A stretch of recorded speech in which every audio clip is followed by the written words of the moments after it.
రే కిట్టయ్య, రావు గారిని స్థలంలో రాళ్ళు పాతేస్తున్నారా? అదేంట్రా, ఆ స్థలం మంది కదా, పద వెళ్ళి అడుగుదాం. రావు గారు, ఈ జాగా మాదండి, ఎప్పటి నుంచో మా ఆధీనంలో ఉంది, ఇక్కడ రాళ్ళు పాతేస్తారు. ఏంట్రా మా అయ్యగారికి ఎదురు వస్తావా? బతకాలనుకోవట్లేదా? ఊర్లోనే ఉండాలనుకోవట్లేదా? ఉండాలనుకుంటే నోరు మూసుకుని మాట విను, లేదా ఈ ఊళ్ళోనే కాదు ఈ భూమి మీద నీకు లోపల చెల్లిపోతాయి. రే మీరు అన్నండ్రా, మన కిట్టిగాడే కదా, అంత తెలివి తక్కువ పనులు చేయట్లే. చూడు కిట్టయ్యా, వాళ్ళ మాటలేం పట్టించుకోకు, ఉట్టి మోరకపోయాదో వాళ్ళ మాటలకి. కానీ ఈ స్థలంపై నల్లుడు మోజు పడ్డాడు, మరి ఇవ్వకపోతే మాట వచ్చేది. అందుకు నేను ఇప్పుడు చెప్పొచ్చేది ఏంటంటే, ఆ తలం నాకు వదిలేసి చెరువు కింద నుండి తలంలో నీకు నచ్చినట్టుగా ఇల్లు కట్టుకో, ఎవడొస్తాడు చూద్దాం. అయ్యా అట్టా కాదయ్యా, నా కూతురు తను చిన్నప్పుడు ఇష్టపడ్డదని పొలం అమ్మి కొన్నానయ్యా, ఇప్పుడు ఇది ఎలా? ఏరా బలిసిందా, నాకెదురు చెప్తావా? అయ్యో పెద్దయినా, ఏంటండి ఇది? సాటి మనిషి మీద గౌరవ మర్యాద లేకుండా ఇలాగానే ప్రవర్తించేది?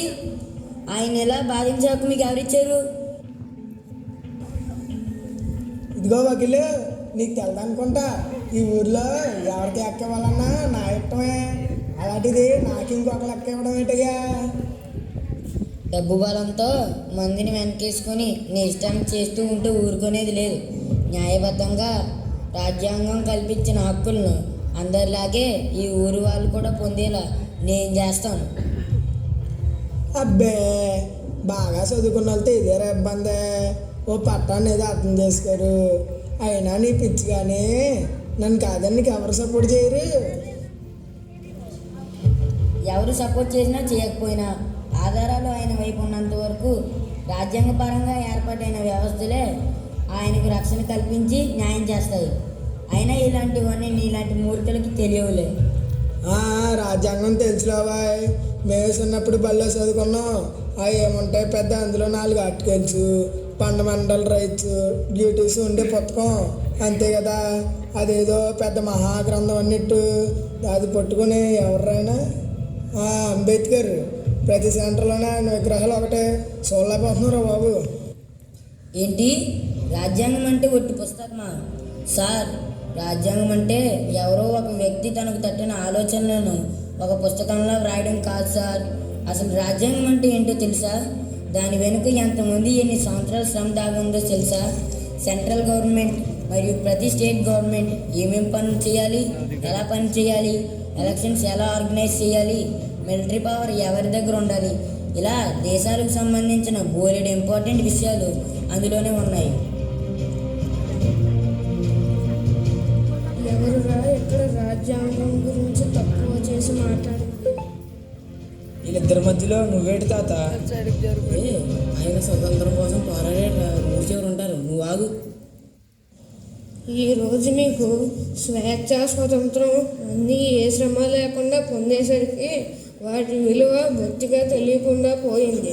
వాటి విలువ తెలియాలంటే ఇప్పటికీ దేశంలో ప్రజలు ఏం తినాలి, ఎలా ఆలోచించాలి, ఎక్కడ ఉండాలి, ఎలాంటి బట్టలు వేసుకోవాలి, ఇలాంటి విషయాలన్నీ కంట్రోల్ చేసే నార్త్ కొరియా లాంటి దేశాల గురించి తెలుసుకో.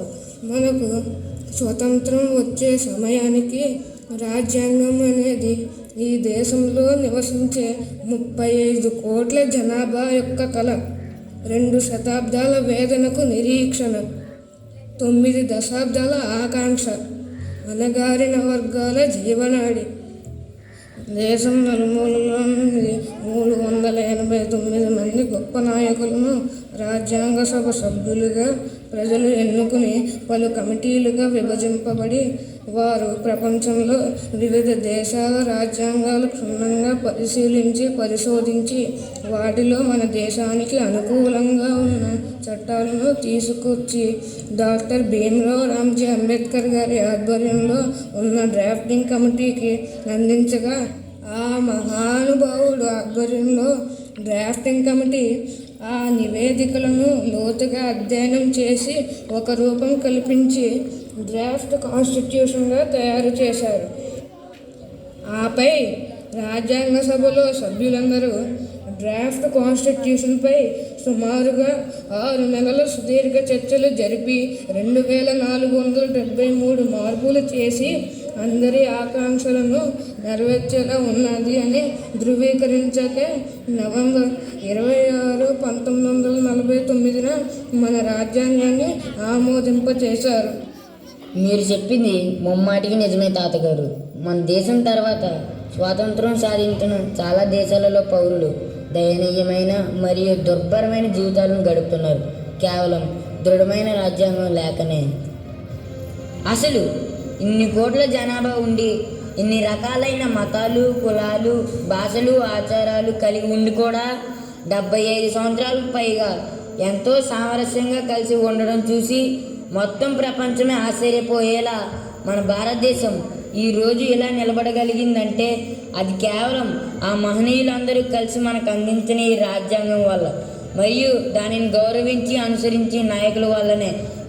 సో రాజ్యాంగం జస్ట్ ఒక పుస్తకం కాదు sir, it's a way of our life, every Indians way of life. పోతే పోయింది కానీ తస్సదిగా భలే చెప్పాడురా. పోనీ అనరా, రాజ్యాంగం అంటే చాలా గొప్పదిరా.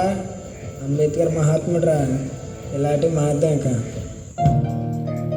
AP model school Hamsavaram wishes